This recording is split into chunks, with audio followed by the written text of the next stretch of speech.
Meet Mr. Ray Lapid of our Lapid Chicharon and Barbecue. He has perfected the art of making chicharon. Ray is the fifth child in a brood of 10. His father owns and runs the Lapid meat shop chain, but his father started modestly as a stall owner in a public market. As a young boy, Ray used to tag along with his father to Quinta Market in Quiapo, and that was where he got his inspiration to put up his own business. That was actually not what he set out to do originally. Ray studied criminology in college because he wanted to be a policeman. But when martial law was declared in the country, he quickly gave up this dream. Instead, he trained his sight on his father's meat business and learned from there. I started my own business 1974. It is in Quiapo, Manila, near Quinta Market. Well, my business there is our Lapid Chicharon and Barbecue, which is I patented that name, our Lapids.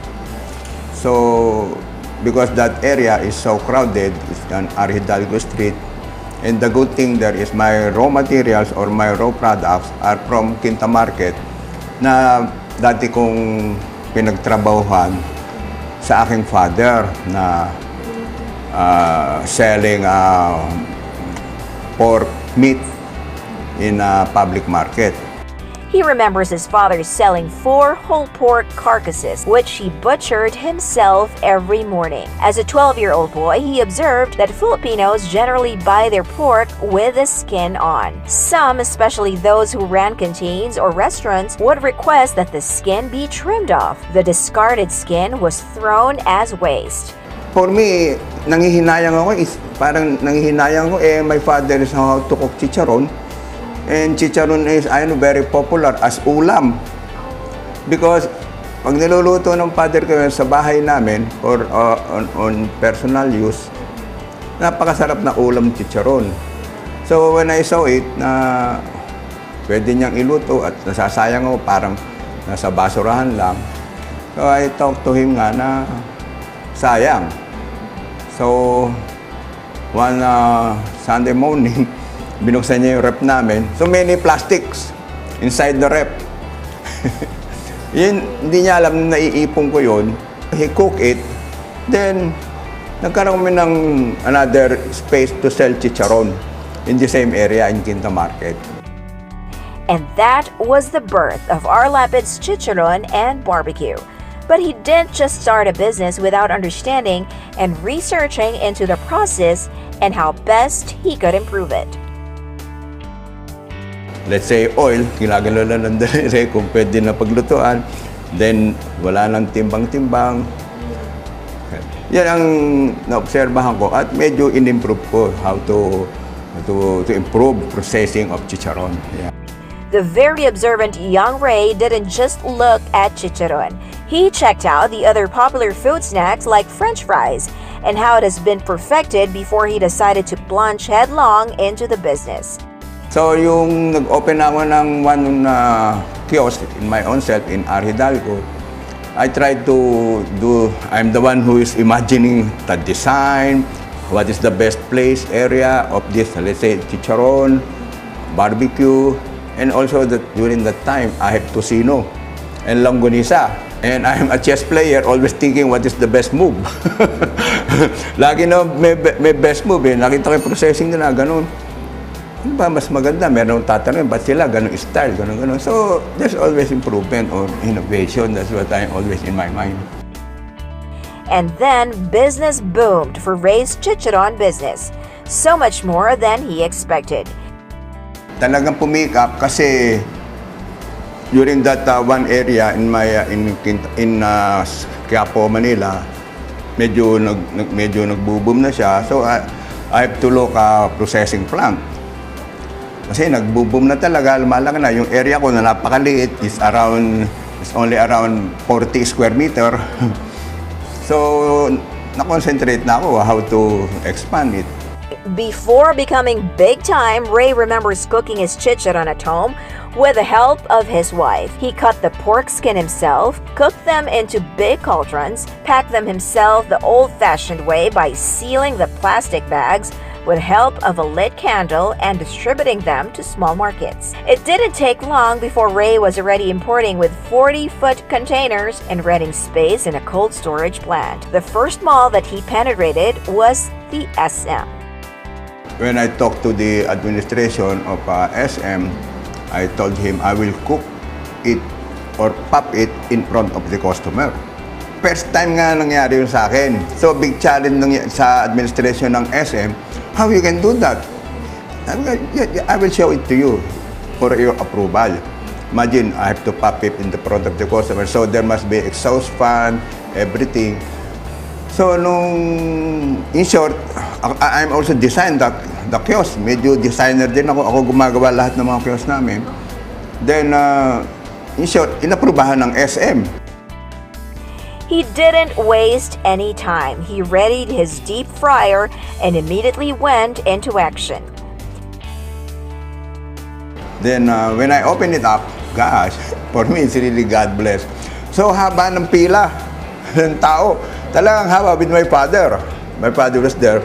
So, nagulat din siya. Very good business, sabi niya. And for me, very napakaganda nung ganun. Sinusuporta ka, hindi yung negative things. Ayoko nung ganun. Kahit kanino naman, napakasarap. Sana matanggal na natin yung always negative thinking. Nagulat siya, ba't ganun kahaba pila? Kasi first time nila nakikita yung chicharon, if let's say, we will buy only 3 minutes, pop ni chicharon. After that, SM started offering him stalls in various locations.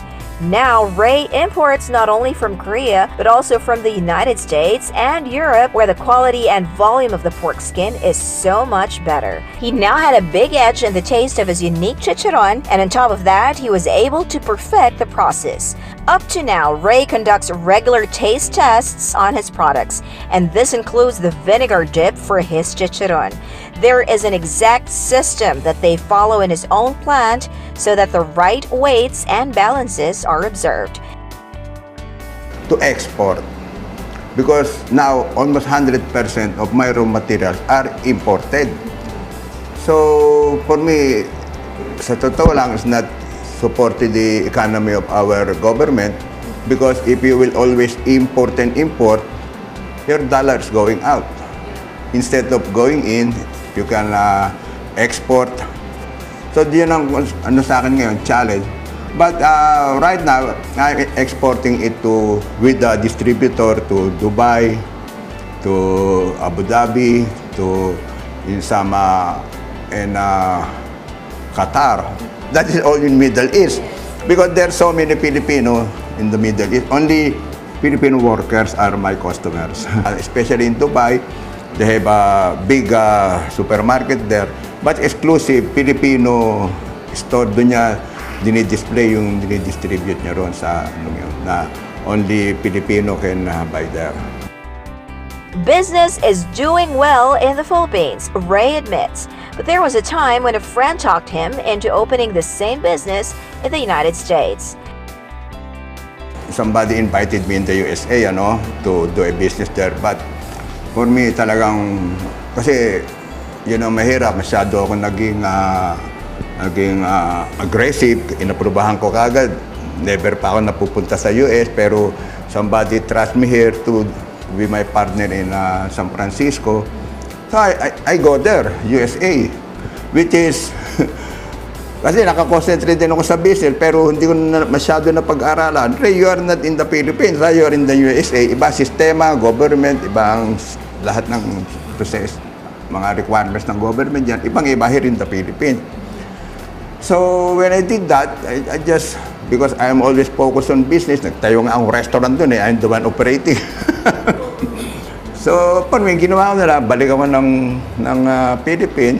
So, kung ano may naranasan kong experience dun sa USA, I did it here in the Philippines. Ibang sistema na, talagang you must focus on that and trust yourself that you can do that. Yeah. So it is back in the Philippines that he has chosen to expand his business, because in our own country, he believes that there are many business opportunities. Now we have a very good government administration. Very good, because supporting micro, small, medium entrepreneur. And his valuable words of wisdom for entrepreneurs? Don't waste time eh. Kailangan wag nila sinasayang yung time. Kung meron silang enough time to do something better, sana, yan sa akin, advice sa kanila, makonsentrate sila sa business. Hindi yung pag natapos ako ng pag-aaral ko, maganda grade ko sana. Not like that eh. Well, that's good.